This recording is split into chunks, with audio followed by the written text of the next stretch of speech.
இன்று காலை 10 மணி வரைக்கும் கடலூர், மயிலாடுதுறை, திருவாரூர், தஞ்சாவூர், நாகப்பட்டினம், புதுக்கோட்டை, சிவகங்கை, ராமநாதபுரம், மதுரை, காரைக்கால் இந்த பகுதிகளில் பலத்த மழையானது பதிவாகும் அப்படின்ட்டு சென்னை வானிலை ஆய்வு மையம் சொல்லியிருக்காங்க.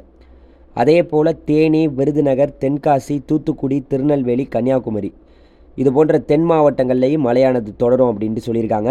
இந்த பகுதிகளில் தான் இப்போ ஒரு அடர்ந்த மேகமானது காணப்படுது.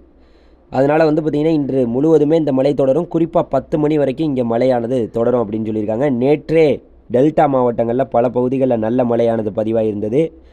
இன்றும் இந்த மழை தொடரும், நாளையும் தொடரும்.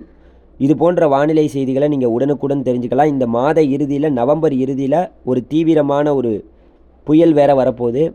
அந்த புயலும் நம்மளுடைய தமிழகத்துக்கு தான் வரப்போகுது. அதனால் பார்த்திங்கன்னா வானிலை செய்திகளை உடனுக்குடன் தெரிஞ்சுக்கிறதுக்கு நம்ம சேனல் நீங்கள் மறந்துடாமல் சப்ஸ்கிரைப் பண்ணி வைங்க. நன்றி நன்றி நன்றி நன்றி. வணக்கம்.